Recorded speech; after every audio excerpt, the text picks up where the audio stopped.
네, 지금부터 2020년도 한국정책학회 춘계학술대회의 개회식을 시작하도록 하겠습니다. 이번 춘계학술대회는 정책 거버넌스와 정책 결정의 합리성 제고, 의원 입법 이대로 좋은가? 라는 주제로 시행됩니다. 먼저 코로나 사태로 어려운 상황에서도 참석해 주신 오프라인 그리고 온라인 참석자 여러분들께 감사의 말씀 드립니다. 시작에 앞서서 국민 의례가 있겠습니다. 자리에 앉아 계신 내빈 여러분께서는 자리에서 잠시 일어나 주시기 바랍니다. 네, 국기에 대한 경례.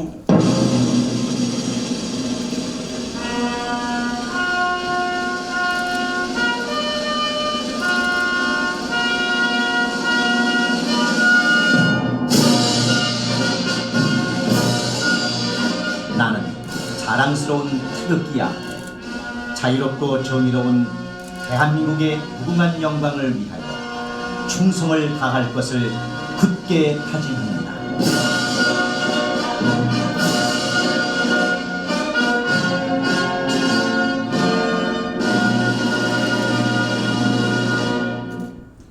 시작에 앞서 내빈 소개가 있겠습니다. 먼저 학회에서는 경희대학교 명예교수이시자 17대 한국정책학회장이신 송하중 교수님, 그리고 군산대학교 명예교수이시자 20대 한국정책학회장이신 유금록 교수님,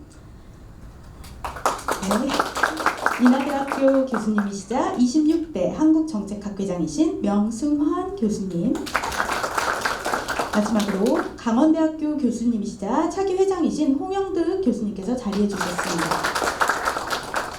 그리고 기관에서는 박종호 산림청 청장님, 이종후 국회예산정책처 처장님께서 함께해 주셨습니다. 다시 한번 감사드립니다. 그럼 박정수 한국정책학회 회장님의 개회사가 있겠습니다. 여러분 반갑습니다. 참 이렇게 우여곡절 끝에 오늘 6월 19일 춘계 정책학회 학술대회를 갖게 되었습니다.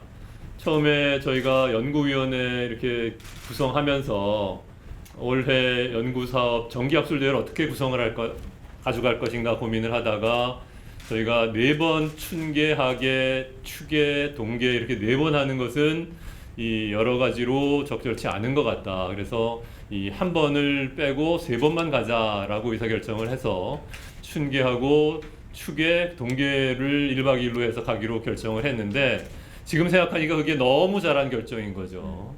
저희가 4월 16일 날 서울대에서 춘계 학술대회를 하려고 그랬는데 결국은 다 아시는 것처럼 이 코로나 사태가 가장 피크인 때라서 저희가 못했고요. 이것을 연기를 하는데 5월달로 연기를 하느냐 아니면은 6월달로 연기를 하냐 고민하다가 그래도 6월로 가면은 좀 괜찮을 거라고 생각을 해서 저희가 6월 19일로 날짜를 잡았습니다. 그러나 잘 아시는 것처럼 서울대에서 할 수가 없었고요. 그래서 또 어떻게 열심히 찾아서 과천에 있는 국가인재개발원에다가 자리를 마련을 해서 그럼 이제 우리가 거기서 오프라인으로 할 수 있겠다라고 생각을 했는데 이 수도권에 다시 코로나가 좀 많이 리서치를 해서 오늘과 같이 이렇게 과학기술회관에서 저희가 오프라인과 온라인을 겸해서 춘계학술대회를 하게 됐습니다. 그래서 참 어렵기는 하지만 그래도 이렇게 오랜만에 이렇게 다시 얼굴들을 뵙고 하니까 너무나 반갑고 좋습니다. 제가 오늘 좀 드리고 싶은 말씀은 논어의 위정편에 보면 우리가 배우고 생각을 하지 않으면 쓸모가 없고 생각을 하고 배우지 않으면 위태롭다라는 그런 말이 있습니다. 지금 저희가 학술을 하고 그 다음에 교육하는 이런 정책학을 공부를 하면서 현장의 어떠한 공동체에 도움을 못 준다고 한다면 사실은 그거는 쓸모가 없는 거고요. 또 그렇다고 저희 공부하는 사람들이 현장에 열심히 이렇게 기여를 하고 나름대로 봉사를 하는데 저희가 입에서 새로운 또는 이렇게 학술과 교육을 위해서 이렇게 우리가 학술대회를 통해 가지고 배움이 없다고 한다 그러면 그것은 또 위태로운 일이 되지 않을까 이렇게 생각을 해서 정말 저희가 주기적으로 학술대회를 갖는 것은 우리 학회의 기본적인 임무다 이렇게 생각을 합니다.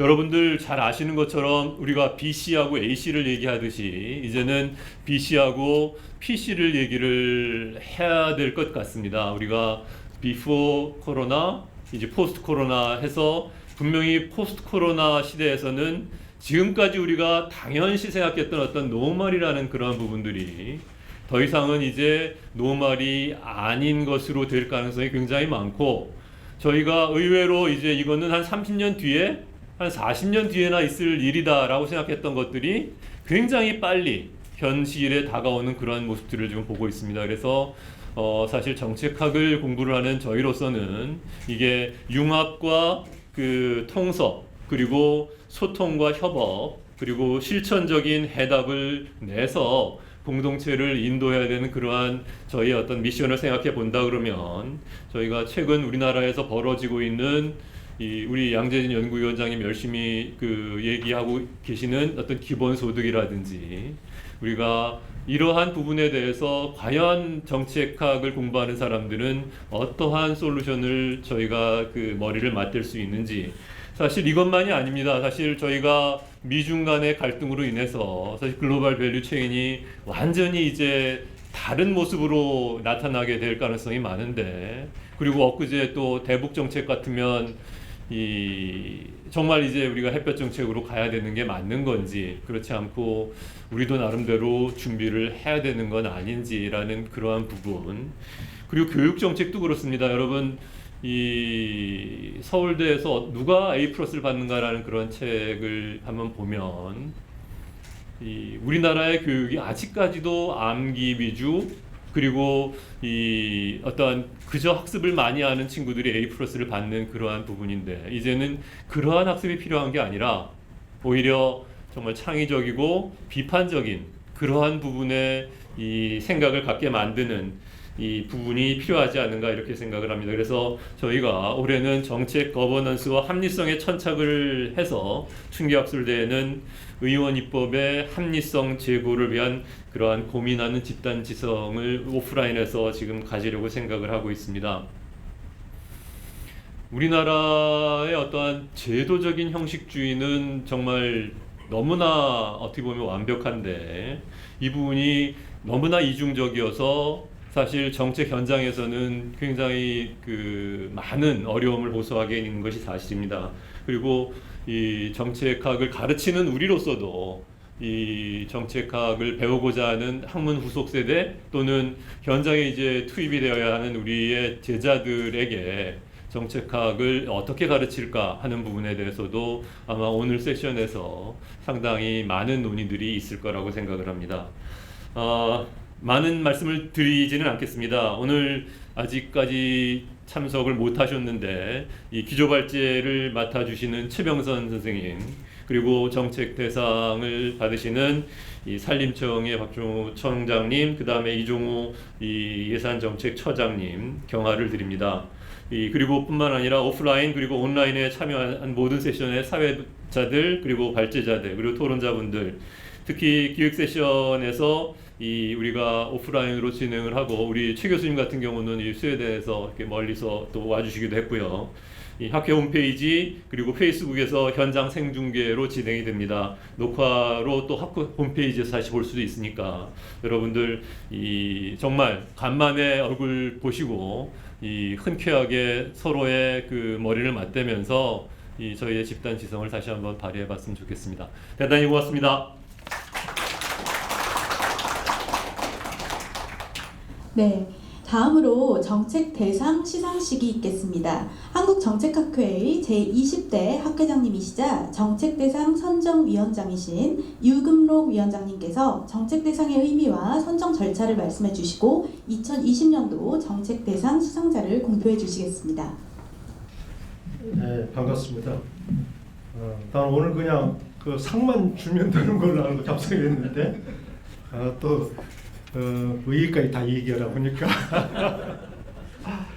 의의야 우리 이제 학자들이 우리 정책학회는 전국적으로 행정학회와 더불어 명실공히 대한민국을 대표하는 그런 메이저 학회라고 볼 수 있습니다.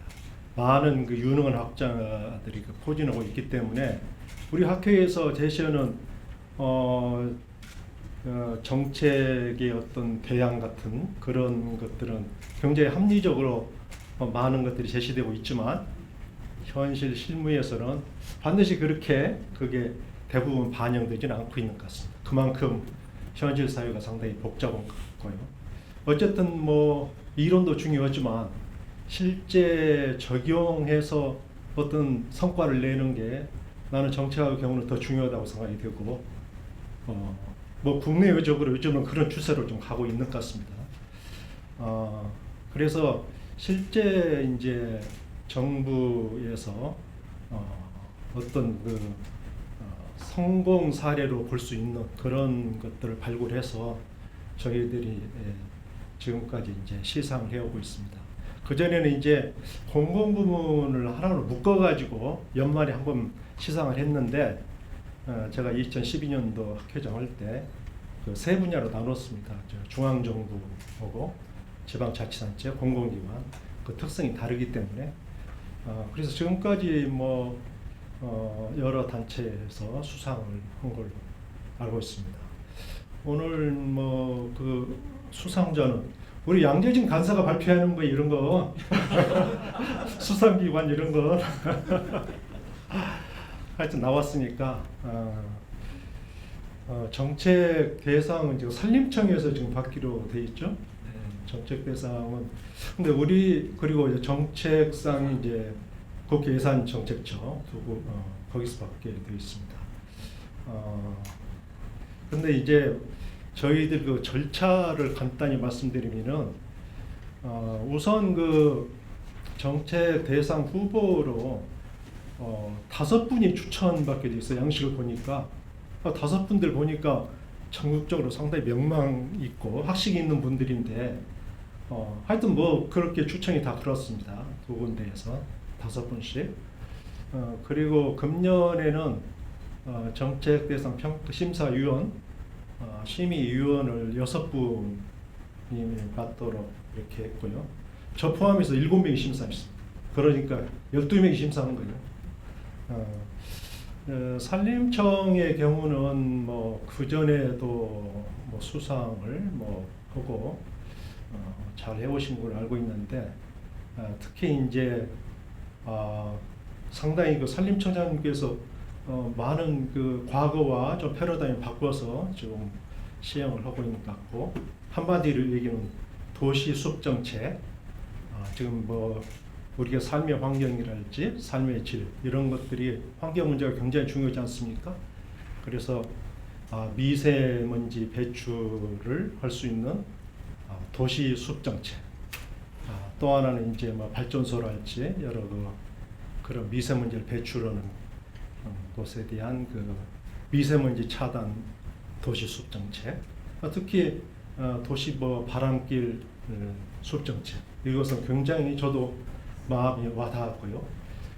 정말 그 국민들이 체감하는 그런 정책들을 앞으로 그런 아이디어를 많이 추진해 주십사 하는 기대를 갖고 있습니다. 예산정책처의 경우는 저는 뭐 재정정책과 이 성과평가 그쪽을 전공하기 때문에 예산정책처에서 무슨 일을 하는지 많이 알고 있습니다. 그리고 요즘은 적극적으로 뭐 재정 쪽 하시는 분들은 이메일로 바로바로 보고서 나오면 바로바로 보내줘요.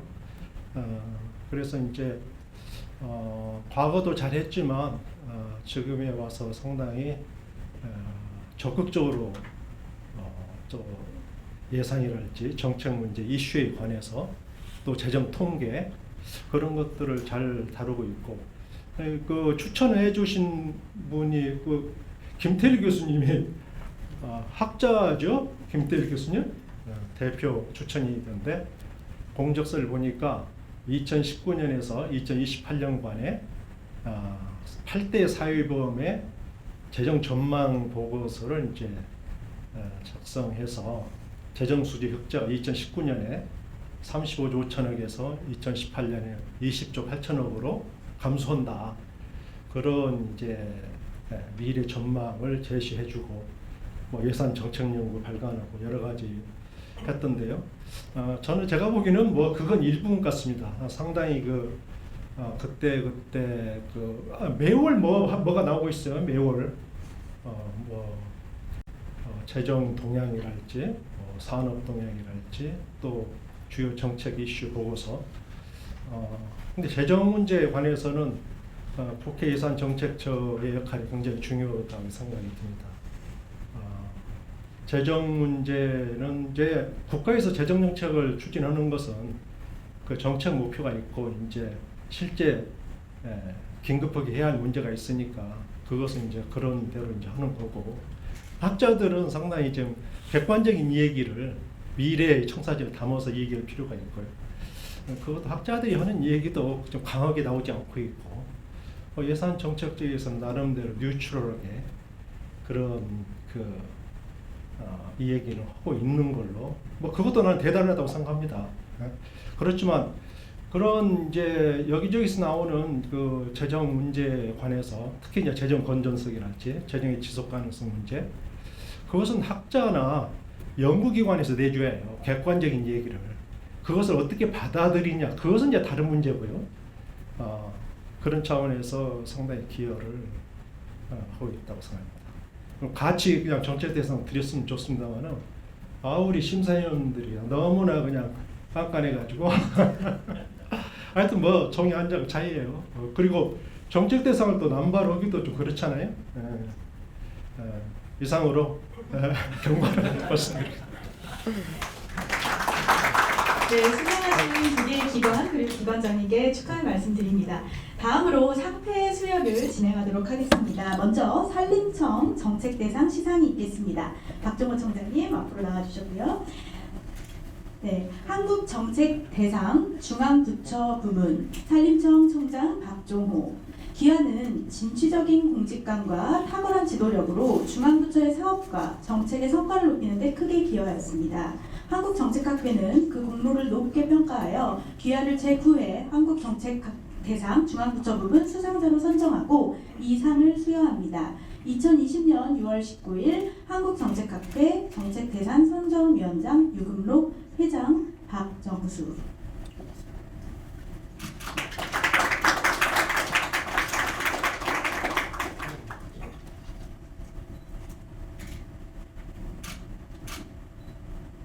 우리 유금록 선정위원장님, 우리 박정수 회장님, 그리고 역대 회장님 모두 고맙습니다.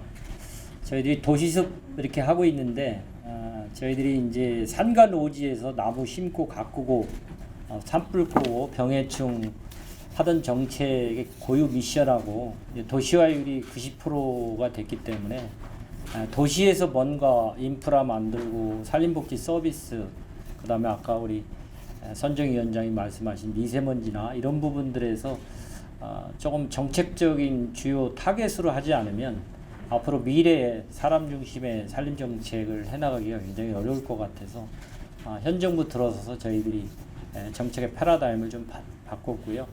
도시숲 정책도 저희들이 2017년도에 기재부의 예산 무슨 평가 경진대회 같은 게 있었어요. 그래서 저희 도시숲 정책을 제안을 해서 최초로 그게 예산이 반영이 됐습니다. 근데 굉장히 현재 좋은 평가를 받고 있고요.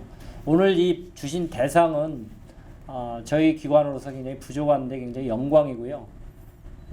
잘 했다기보다는 앞으로 잘 하라는 그런 뜻으로 알고 제가 산림청장 재직기간 때문에 우리 산림청 모든 공직자들 소명을 씌워가지고 열심히 그렇게 하도록 하겠습니다. 다시 한번 그 대상을 주신 메이저 우리 한국정책학회 그런 이름에 걸맞는 산림청이 되도록 그렇게 최선을 다하겠습니다. 고맙습니다. 이어서 국회예산정책처 정책상 시상이 있겠습니다. 이종우 처장님께서는 앞으로 나와주시기 바랍니다. 한국정책상 중앙부처 부문 국회예산정책처 처장 이종우. 기한은 진취적인 공직감과 탁월한 지도력으로 중앙부처의 사업과 정책의 성과를 높이는 데 크게 기여하였습니다. 한국정책학회는 그 공로를 높게 평가하여 기한을 제9회 한국정책상 중앙부처 부문 수상자를 선정하고 이 상을 수여합니다.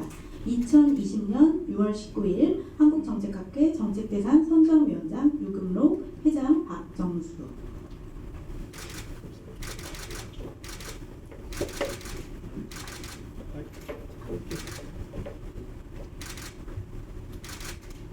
감사합니다.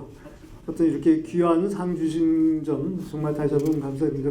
우리 선정위원장님께서 정말 저희 처 일에 대해서 너무나 소상히 잘 파악하고 계시면서 이런 상을 주신 거는 아무래도 정책학회에서 아무래도 저희 이제 국회 입법부내의 독립 재정 기관으로서 저희들의 역할에 대해서 이렇게 좀 그래도 높이 평가해 주신다는 걸로 저희가 생각이 돼서 정말 감사하게 생각합니다. 저희들이 참 어려운 여건하에서도 이제 목소리를 내려고 열심히 하고 있습니다만 이런 것은 이런 정책학회 같은 학계와 저희가 함께 협업을 할 때 더 제대로 된 목소리가 나올 것이고 또 그 목소리들이 더 잘 전달이 될 거라고 생각을 하고 있습니다. 그래서 저희들이 제가 취임한 이후에 이 정책학회를 비롯한 여러 학회들하고 이런 코업을 하려고 굉장히 노력을 많이 하고 있고요. 그리고 앞으로 지금 이 코로나 위기 극복을 위해서 지금 재정의 역할이 많이 강조가 되고 있는데 이 위기가 극복된 이후에도 정말 앞으로 이런 확장적 재정의 추세는 계속될 것 같고 그래서 저희들의 역할이 좀 더 커지고 의미가 있어질 거라 생각합니다. 이럴 때 저희 정책학회를 비롯한 많은 학회에서 좀 많이 좀 도와주시고 좋은 정책 대안도 많이 좀 내주시고 저희와 이제 함께 했으면 좋겠고요. 그런 뜻에서 저희가 7월 16일 날 국회의원회관에서 한국정책학회를 비롯한 5개 학회와 공동 학술대회를 합니다. 그래서 의장님도 모시고 이렇게 할 예정입니다. 여기에 대해서도 많은 관심 가져주시고 앞으로 우리 한국정책학회와 또 우리 국회의장 정책처가 힘을 합해서 한국 재정의 어떤 발전을 위해서 함께 했으면 좋겠습니다. 예, 감사합니다. 네, 85입니다.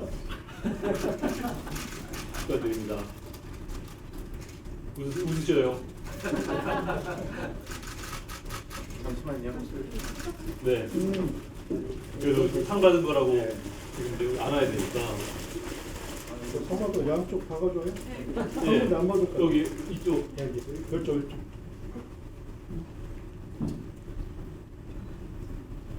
저희들이 2016년도에 대상을 받았기 때문에 네, 똑같은 거를 드리기가 해가지고.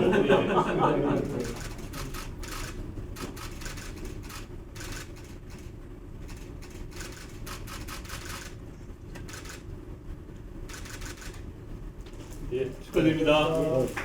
네, 이로써 춘계 학술대회 개회식과 정책 대상 시상식을 마치도록 하겠습니다. 다음으로는 한국정책학회 제12대 회장이시며 서울대학교 명예교수님이신 최병선 교수님의 기조연설을 진행하도록 하겠습니다.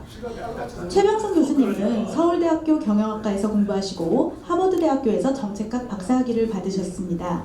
이후 교수님께서는 왕성한 학문활동과 함께 대통령 직속 규제개혁위원회 위원장, 감사원 정책자문위원회 위원장 등을 맡아오셨습니다. 현재 서울대학교 행정대학원 명예교수로 계십니다. 기조연설을 해주실 최병선 교수님을 큰 박수로 맞이해 주시기 바랍니다. 네, 정말 참 희한한 학회를 다 해봅니다. 반가운 얼굴도 이렇게 있고 감사합니다. 전임 학회장들이 왜 기조 강의를 해야 되는지 저 잘 모르는데 우리 박정수 회장께서 순서가 됐다고 해서 맡기는 했습니다만 무슨 말씀을 드려야 될지 굉장히 고민을 좀 많이 했습니다. 최근에 제가 김영평 교수님하고 더불어서 그리고 또 제자들 5명과 함께 민주주의는 만능인가라고 하는 교양 서적을 냈습니다. 우리 정책학회에서도 좀 관심을 가지실 만한 그런 책이 있기 때문에 그 책에 대해서 좀 소개를 하는 시간을 가질까 생각을 했는데 시간이 좀 안 되고요. 그래서 더 시간이 안 되는 주제를 택했습니다. 저는 정책학자입니다. 말 그대로 정책학자인데요. 그래서 그런지 뭔가 나름 어떤 의무감 같은 게 있습니다. 그래서 공부 끝나고 들어와서부터 계속 정책학 책을 하나 쓰겠다는 생각을 가지고 있었는데 결국 못 쓰고 정년퇴직을 했습니다. 제가 은퇴하기 한 2년쯤 전에 윌다브스키 정책학이라는 글을 쓰고요. 제가 이걸로 그냥 제가 하고 싶었던 얘기를 거의 가름했다 이렇게 생각을 하고 있습니다. 정책학자로서 제가 윌다브스키에 주목하는 이유 이거는 정책학이 학문으로 정립될 수 있도록 만들어줄 재료 측면 그런 가능성을 잘 보여줬다. 저는 그렇게 생각을 하고 있습니다. 우선 정책에 대한 관점부터가 여러분들이 생각하시는 것과 크게 다릅니다. 정책은 가설이다. 이렇게 얘기를 하는 것에 저는 아주 반했습니다. 물론 뭐 윌다브스키 혼자만의 주장이 아니고요. 이미 뭐 란다우랄지 뭐 칼 포퍼랄지 이런 사람들이 그런 얘기를 했지만 이런 개념 정의 위에서 정책학을 했다고 생각합니다. 뭐 정책 집행 과정 그건 가설의 검증 과정이다. 이렇게 접근하는 것 자체가 정책학을 학문으로 정립할 수 있는 그런 토대를 구축해 주는 것이라고 저는 생각했습니다. 윌다브스키의 정책 연구 대상은 정책이 아니고 정책 현상입니다. 정책의 장에서 발견되는 고유한 현상들. 왜 이런 일들이 일어나지? 이런 겁니다. 엊그저께 문재인 정부에서 부동산 정책 21번째인지 2번째인지 발표했습니다. 이런 걸 두고 이 사람은 정책이 정책의 원인이 된다. 지난번 정책이 다음 정책을 불러오고 또 다음 정책을 불러오고 이렇게 한다. 이제 이런 식으로 이런 정책 현상을 설명해 내는 데 있어서 아주 규제라고 저는 생각을 합니다. 저는 정책 현상에 관한 연구가 우리 정책학이다. 물론 뭐 정책에 대한 뭐 건의도 하고 뭐 그래야 되겠지만 정책의 장에서 일어나고 있는 여러 가지 일들을 우리가 어떻게 이해해 볼 수 있냐, make sense 해볼 수 있느냐가 저는 굉장히 중요하다고 생각하고 그것이 정책학의 기본이라고 생각합니다. 저는 그런 면에서 경제학에 못지않은 그런 학문 수준을 우리 정책학이 이룰 수 있다고 저는 믿고 있는 사람입니다. 윌다브스키가 한 말들은 모두가 놀라움으로 다가옵니다. 정책 문제 해결은 없다. 여러분 전부 다 정책 문제 해결을 위해서 애쓰시는데 정책 문제 해결은 없다는 게 윌다브스키의 주장입니다. 문제 해결은 없고 문제를 자꾸 바꾼다는 겁니다. 그래서 목표가 배치되거나 전환되는 것이지 문제 해결이라는 건 없다. 목표가 수단을 정해야 한다고 하는데 그런 거 없다. 수단이 목표를 정하는 것이다. 이렇게 우리의 상식을 완전히 뒤엎는 학자가 윌다브스키입니다. 정책 분석의 목적은 그럼 어떻느냐? 정책 분석의 목적 여러분 나름대로 아마 목적이 있을 텐데요. 윌다브스키는 오차의 발견과 시정이다. 정책에 내포되어 있는 오차 어떤 오차가 있는지 우선 발견해야 되고 그 오차가 왜 비롯됐는지 이거를 찾아서 고치는 과정 이것이 이제 정책 분석이 추구하는 거고 밟아야 할 과정이라는 거죠. 정책 분석의 의의와 가치는 그럼 뭐냐? 전혀 뜻밖의 얘기입니다. 시민들의 선호의 완성이다. 시민들의 선호를 바꿔줘야 된다는 겁니다. 그 아래 그래서 제가 인용문을 그대로 옮겼는데요. 시민들이 한때 원했다고 생각했던 그것이 지금 봐도 지금 돌이켜서 지금 봐도 여전히 옳으냐? 그걸 보고 시민들이 배울 수 있도록 도와줄 때 정책 분석의 의미가 있는 것이다. 이렇게 얘기를 합니다. 그러니까 우리가 보통 생각하는 것과는 많이 다르죠. 그리고 윌다브스키는 정책 현상들에 관한 옳은 질문, right question, 지적인 질문, intellectual question의 중요성을 어마어마하게 강조를 합니다. 예를 들면 자기 평가 조직이라고 하는 거, 뭐 여기 계신 분들은 다 잘 아실 텐데, 예를 들면 조직이 스스로 평가를 해야 된다. 윌다브스키 뭐라고 얘기하느냐면 자기도 처음에는 그래야 된다고 생각했습니다. 했다는 겁니다. 그런데 자기 어떤 결론에 도달했느냐? 왜 조직이 스스로 자기 평가를 하느냐? 바보같이. 이런 생각에 도달했다는 것이죠. 그래서 정말 우리가 정책 현상에 대해서 왜 저런 일들이 계속되지? 왜 실패한 정책이 계속 반복이 되는 거냐 말이죠. 것이죠. 한번 실패했으면 폐기가 돼야 될 텐데 아니라는 거죠. 우리 교육 정책이나 부동산 정책 같은 것이 저는 대표적인 예라고 생각을 합니다. 윌다우스키 정책학자로서의 면면에 대해서 여러분들 윌다우스키를 정치학자라고 알고 계시고 정치 경제학자다. 본인 스스로는 폴리티컬 에코노미스트란 그 호칭을 좋아합니다. 저는 최고의 정책학자고 최고의 행정학자다. 저는 그렇게 생각합니다. 왜 그러느냐? 우리가 행정학의 그 시발점으로 삼는 허버트 사이먼의 Bounded Rationality를 철저하게 따라가는 학자가 저는 윌다우스키라고 생각합니다. 그래서 저는 이제 철두철미한 점진주의자다. 점진주의란 말은 무슨 말이냐? 현실주의자다. 저는 그렇게 생각을 합니다. 우리가 이제 점진주의와 급진주의를 비교를 하는데 그 변화의 차이가 폭이 크냐 작냐를 가지고 얘기를 자꾸 하는데요. 그게 의미가 있는 게 아니고 저는 어떻게 될지 아는 만큼 나아가는 거. 이게 점진주의라고 생각합니다. 모르는 일은 하지 않는 것이죠. 급진주의는 어떻게 될지 모르면서 희망만 갖고 잘 되겠지? 이렇게 하면 이렇게 될 거 아니야라고 하면서 나아가는 것이 급진주의 아니냐. 이 급진주의는 학문적일 수가 없습니다. 또 윌다우스키는 어떤 이론이나 틀에도 묶이지 않는 그런 자유분방한 학자다. 저는 그렇게 보고 있습니다. 규범적 접근을 아주 싫어합니다. 왜 싫어하느냐? 비과학적이라는 거죠. 그리고 철저하게 분석에 의존하는 그런 학자입니다. 연구 주제와 관심 범위 저술만 해서 40권 정도가 되니까요. 논문은 몇 편인지 헤아릴 수도 없습니다. 저술만 해도 40권 정도입니다. 그러니까 어마어마한 학자고 가장 정치 경제학 분야에서 퀘오트가 많이 되는 학자가 윌다우스키입니다. 그런데 우리나라에서는 거의 퀘오트 되는 일이 없습니다. 그건 참 희한한 일이라고 저는 생각합니다. 버제트리 프로세스는 말할 것도 없고 헬스, 교육, 환경, 위험, 정치, 문화, 선거, 대통령학, 연방주의 손 안 댄 것이 거의 없을 정도의 학자입니다. 이렇게 어마어마하게 생산적인 그런 학자이기 때문에 많은 다른 동료 학자들이 당신은 어떻게 그렇게 글을 이렇게 많이 써낼 수가 있느냐. 그것도 하나같이 비범한 글들 아니냐. 어떻게 하느냐. 왜냐하면 이 사람은 비행기 타고 가면서 논문이 하나 나오는 사람입니다. 5-6시간에 거의 논문의 틀을 다 마무리하고 내리는 사람이에요. 대단한 그러니까 천재죠.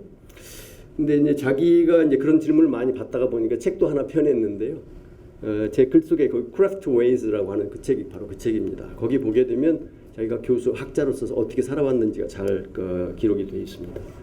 제가 이제 머릿속에 늘 갖고 있는 생각은 윌다우스키의 이 말입니다. 나는 걸을 때는 생각했고 앉아서는 글을 썼다. 여러분 누가 감히 이런 말을 할 수 있겠습니까? 자기는 걸을 때는 늘 생각하고 앉아서는 글을 썼다는 거예요. 매일 1시간 이상씩 글을 쓴 사람이 윌다우스키입니다. 이 사람이 63세에 작고를 했습니다. 제가 이 글을 쓸 당시가 63세입니다. 제가 무슨 생각이 들었을지 여러분이 아마 아실 거예요. 폐암으로 일찍 작고를 했는데 정말 아주 아깝죠. 아까운 인물인데 저도 63세 때 여전히 흡연을 하고 있는 상태였습니다. 지금은 이 글 쓰고 나서부터 거의 끊었던 것 같아요. 그런 대단한 학자라고 하는 것을 제가 아시는 분은 아시겠지만 제가 다시 한번 여러분들한테 상기시켜 드리고 싶습니다. 제가 어떻게 이 윌다우스키를 알게 됐느냐? 윌다우스키와 첫 조우는 이 Searching for Safety라고 하는 이 위험 연구에 관한 책인데요. 안 읽어보신 분들이 아마 많으실 거로 생각하고 아마 저처럼 한번 이 책을 먼저 잡고 한번 윌다우스키를 한번 보시라. 제가 쓴 그 글 윌다우스키 정책학이란 그 글의 원본인 Speaking Truth to Power는 어마어마하게 어렵습니다. 그런데 이런 Searching for Safety 이런 책은 매우 쉽습니다. 그리고 엄청 재미있습니다. 저는 아주 혹 빠졌어요. 제가 고대 김영평 교수님 쫓아가지고 여기 송화중 박사도 계신데 같이 안전 연구를 좀 하고 있었거든요. 그때 읽었는데 완전히 그때 매료가 됐습니다. 왜 그러느냐? 우리는 보통 위험에 대해서 시행착오가 있어서는 절대로 안 된다고 막 예방을 강조하고 이렇지 않습니까? 근데 윌다우스키는 시행착오 없이는 위험에 대한 우리의 대처 능력이 잘할 수가 없다. 발전이 있을 수가 없다. 소득순이 높아져야 잘 살아야 안전한 사회 가는 거지. 이렇게 전혀 뜻밖의 얘기들을 하고 상식을 뒤엎는 그런 학자입니다. 우리는 위험에 대해서 자꾸 규범적 접근을 하는데 윌다우스키는 정말로 아주 냉철하게 지성적으로 위험 문제에 접근하는 것, 또 점진주의적인 시각을 가지고 접근하는 것이 너무 인상적이었습니다. 그래서 제가 이제 이 책을 읽고 쓴 것이 위험 문제의 특성과 전략적 대응. 그게 보니까 1995년이에요. 그러니까 뭐 벌써 제가 한 25년 정도 윌다우스키의 책을 읽으면서 살아온 것 같습니다. 제가 느낀 것은 이 책을 보면서 느낀 것은 위험 문제하고 정책 문제는 매우 흡사하고 접근 시각과 방법도 같아야 한다라고 하는 것을 제가 그때 깨닫고 계속 그 뒤에도 위험 연구를 계속하고 제가 또 특히 규제 쪽을 하고 있는 사람이기 때문에 많은 도움을 받았습니다. 윌다우스키 정책학 뭐 핵심만 조금 짚어드릴 수밖에 없습니다. Speaking truth to power. 저 번역 자체가 굉장히 어려워요. 서양 사람 자주 쓰는 말인데 실력자에게 진실을 말하는 어렵죠. 어려운 얘기입니다. 근데 이게 정책학이라고 보는 겁니다. The art and craft of policy analysis. 이게 부제거든요. 정책 분석의 예술과 기회 이런 뜻인데요. 이게 정책학자가 쓸 책이 아니고 누가 쓴 책이겠습니까? 여러분 한번 생각해 보세요. 근데 우리는 다 외면하고 있다. 그걸 저는 매우 안타깝게 생각을 합니다. 이 책을 보게 되면 자신의 정책에 대한 정책 연구에 대한 관점들을 피력을 해가면서 사례 연구를 하나씩 이렇게 섞어 넣어가지고 아주 재미있게 만든 책인데 이론 파트는 매우 읽기가 어렵습니다. 저도 2, 3년 동안을 매달려서 이 책을 독파를 하는데 정말 힘들었습니다. 어떤 문장 하나를 가지고 한 달, 두 달씩 생각해야만 뭔가 수수께끼 같은 것들이 풀려 나오는 그런 경험을 무수하게 했습니다. 책의 핵심은 뭐냐? 뭐 어디에도 나타나지 않아요. 그런데 우리나라의 행정학 정책학자들 대부분이 신봉하고 계시는 이 합리성 패러다임 이것에 대한 가차없는 비판입니다. 처음부터 끝까지 비판입니다. 아주 더 말할 수 없이 아주 혹독하게 비판을 하고 있습니다.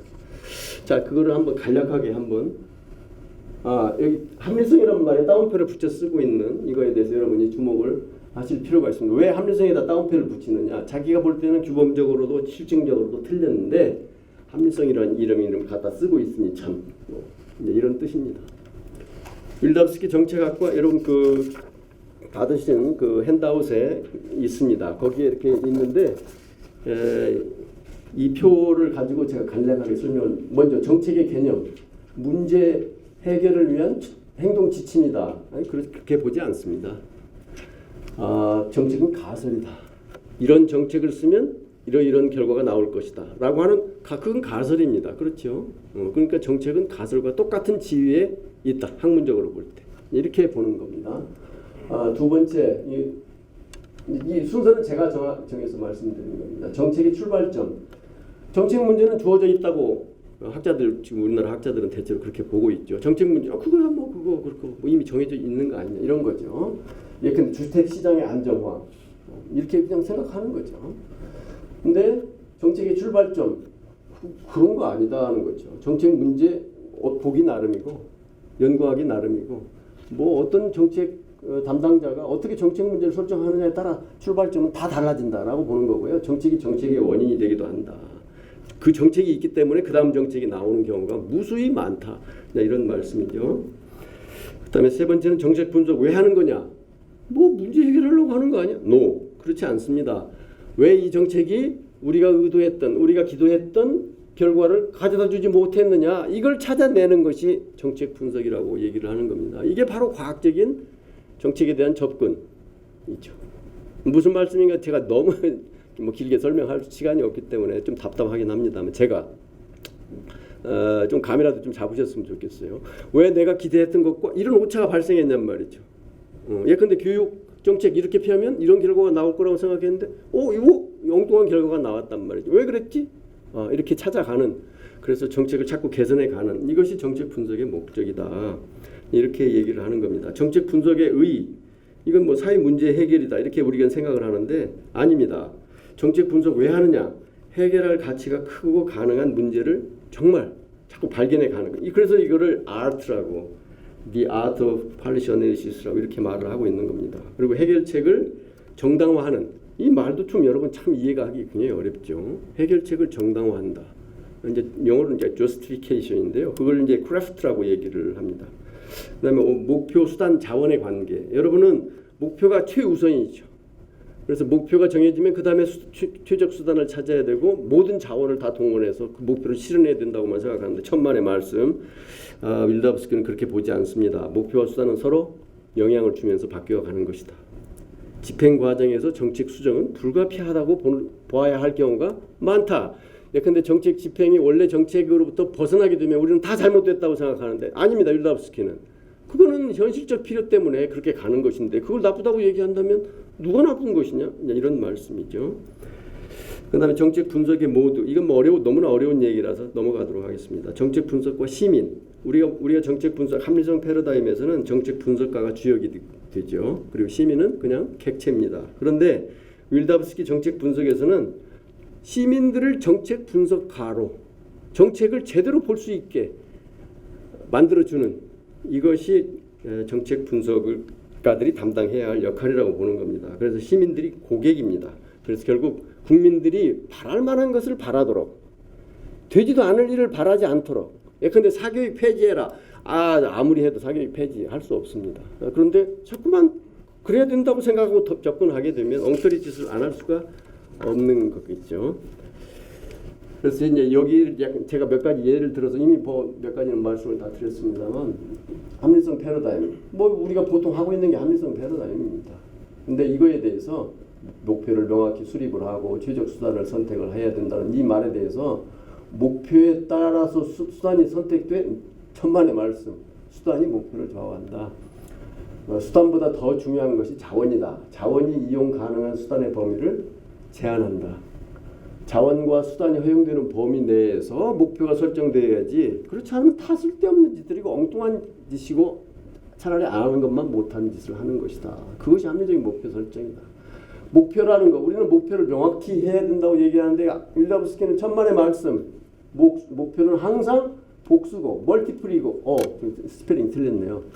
멀티플이고 서로 모순되고 컨플릭팅하고 언제나 애매모호하다. 그겁니다. 그러니까 우리는 목표가 분명히 주어져 있는 것처럼 자꾸 생각하는 경향이 있는데 여러분이 한번 곰곰이 생각해 보시길 바랍니다. 부동산 정책의 목표가 지금 뭐예요? 하나입니까? 그 목표들이 서로 한 방향으로 가고 있으니까 역행하고 그렇죠. 예컨대 투기 막는다고 하다가 보니까 지금 실수요자들이 오히려 집 사기가 더 어려워졌다고 지금 아주 엄청 원성이 지금 나오고 있거든요. 서로 모순되는 목표들을 추구하는 경우가 대부분입니다. 그리고 또 대부분 부동산 가격의 안정. 그게 무슨 뜻인가요? 여러분 한 평에 얼마가 돼야 안정된 거예요? 애매모호하게 짝이 없습니다. 따져보면. 그래서 이렇게 항상 윌다우스키는 이렇게 파고들고 해서 우리가 보통 그냥 넘어가고 마는 이런 것들을 짚어내면서 거기서부터 우리가 어떻게 정말 정책을 개선할 길을 찾아야 되는가라고 하는 것을 자꾸 그런 문제 제기를 해주고 있습니다. 3번 정책 집행 과정. 이거는 정책 애당초 만들었던 정책 그대로 가야 된다라고 자꾸 여러분들 주장하시는데 아닙니다. 정책 집행 과정에서 실제 정책이 만들어지는 것이다. 이것이 반드시 나쁜 것이 아니다. 현실적인 필요 때문에 그렇게 가는 거를 그 뭐라고 하느냐.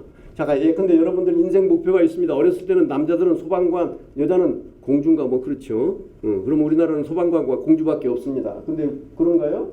여러분 인생 목표가 수도 없이 바뀌었고 그 바뀐 것이 잘된 것입니다.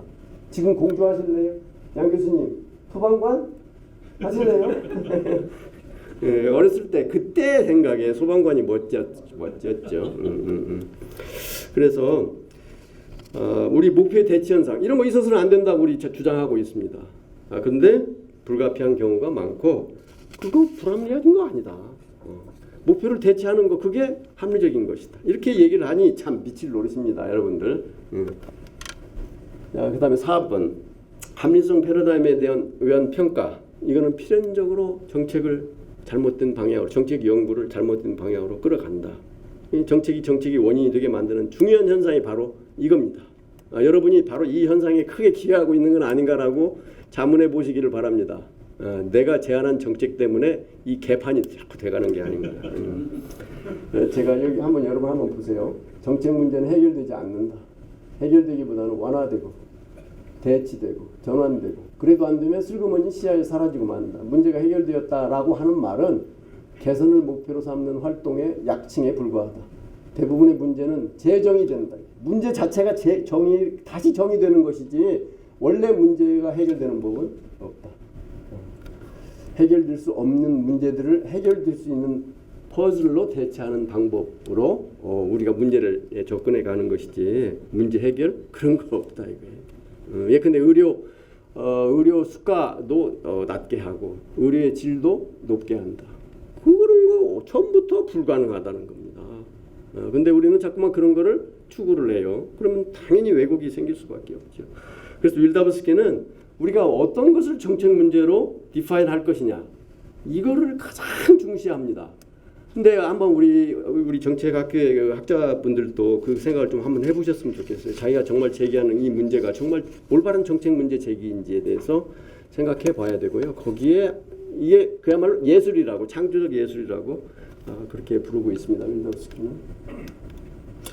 이제 말씀을 마쳐야 시간 얼마 됐습니까? 10분 남았습니다. 아우 그렇게나 많이 남아. 이제 할 말이 없는데요. 사실은 30분 동안에 무슨 말씀을 해야 될지 고민을 많이 했는데 제가 언제 또 이런 자리에 설 영광을 가질 수 있겠습니까?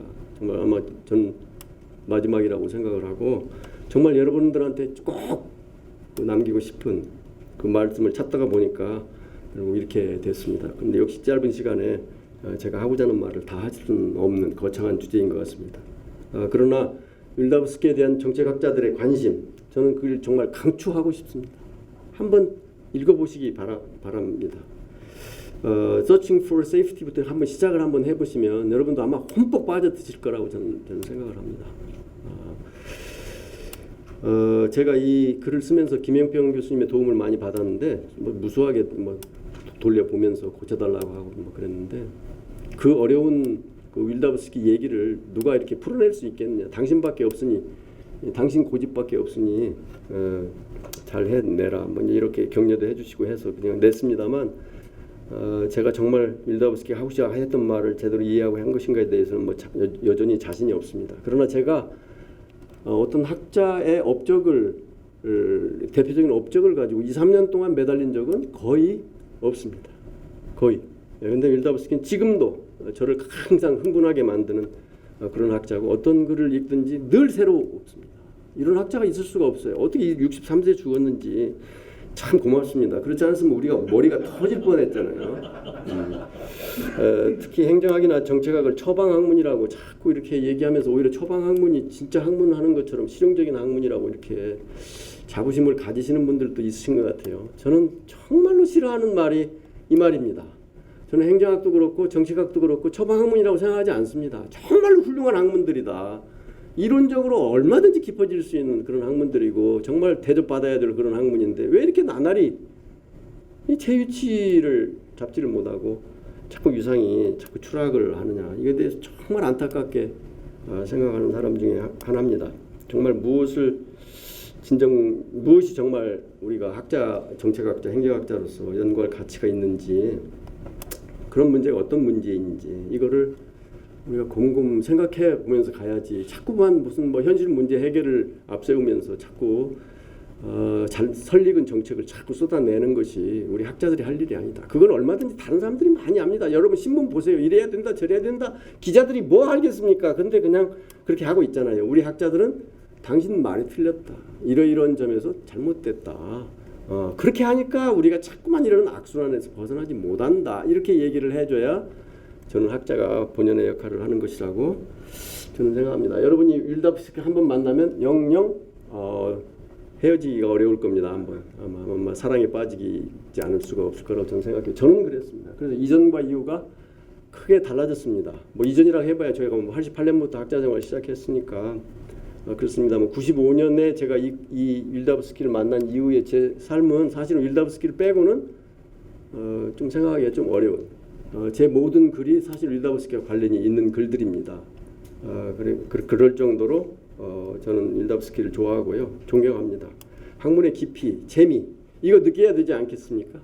그런데 저는 우리가 어떤 처방 위주의 그런 정책 연구하면서 그런 학문의 깊이, 재미 그런 거 느낄 수 있을까? 정말 학자로서 정말 희열은 이런 대학자와 만남을 통해서 자기가 생각이 수준이 높아져 가고 그럴 때 생기는 게 아닌가. 그래서 여러분들의 학자로서 이렇게 좀 더 율다브스키에 좀 관심을 가져주시고, 다른 것 아니고 정책학이고, 정책학에서 저는 최고의 학자라고 생각을 합니다. 여러분 나름대로 다 존경하는 분들이 다 계시겠지만 저는 이 사람을 덮을 만한 자는 없다. 아직까지는 저는 그렇게 생각하고요. 저는 한때 찰스 린드블럼도 굉장히 좋아했는데 읽다가 보니까 찰스 린드블럼은 별로였어요. 그래서 언제부턴가는 거의 율다브스키의 글을 많이 봤고 영감을 엄청나게 많이 받았습니다. 그래서 정말 제가 이 주제넘게 이런 기조 강연을 하면서 이렇게 합니다만 저는 그래도 제가 남기고 싶은 말이 이거 아닐까 이렇게 생각을 해서 했습니다. 그리고 제 생각이 도저히 이거 30분 안에 못 할 줄 알았는데 그래도 주어진 시간 내에 마칠 수 있어서 정말 다행으로 생각을 하고 잘 들어주셔서 대단히 고맙고요. 화면으로 만나는 우리 회원님들 뭔가 제 뜻이 얼마만큼 전달되는지 잘 모르겠는데 제 간절한 마음은 여러분 좀 기억을 해주셨으면 고맙겠습니다. 대단히 감사합니다.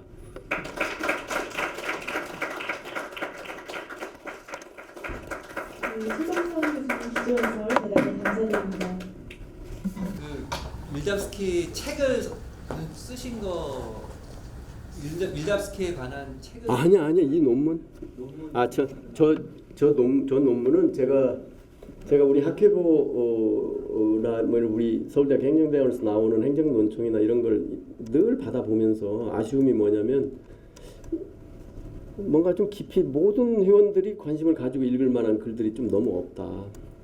너무 좁고 테크니컬하고 이래서 좀 오래 좀 간직하면서 읽을 만한 글이 너무 없다 싶어서 제가 Great Thinkers라고 하는 시리즈를 시작을 했었습니다. 그래서 이제 뭐 거기에 허버트 사이먼도 있고요, 무슨 찰스 린드블럼도 하고 마치도 하고 그다음에 또 백왕기 선생님이 해가지고 갑자기 이름이 생각이 안 나요.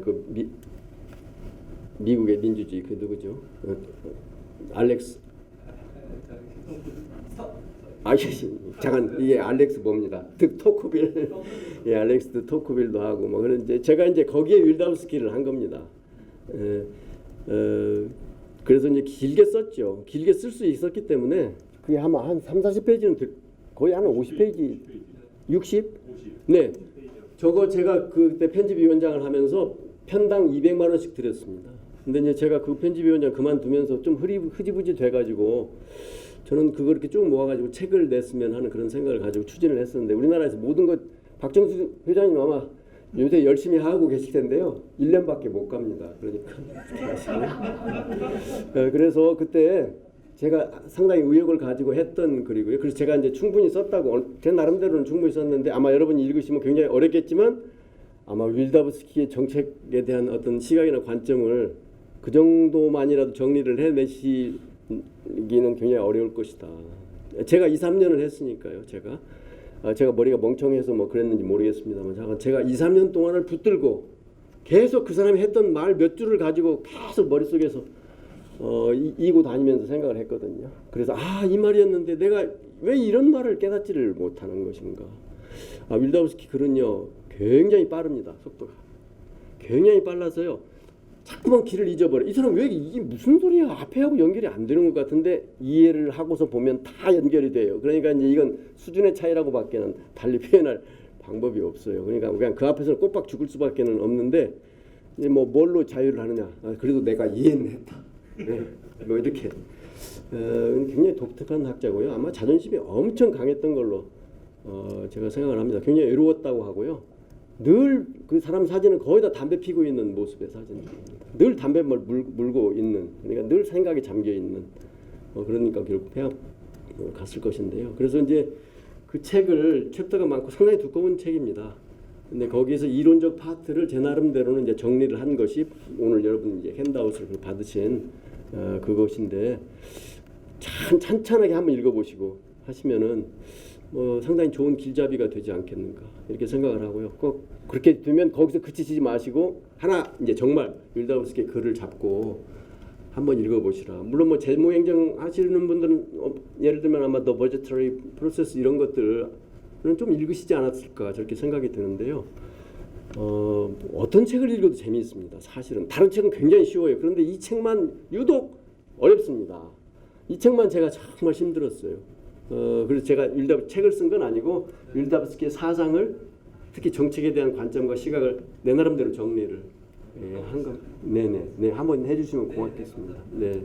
다음번에 제가 물어볼게요. 만나면. 네. 혹시 뭐 질문이랑 네, 궁금하신 점 있으시면 네, 아유 네. 대단히 빨리 도망가야 돼. 대단히 고맙습니다. 감사합니다.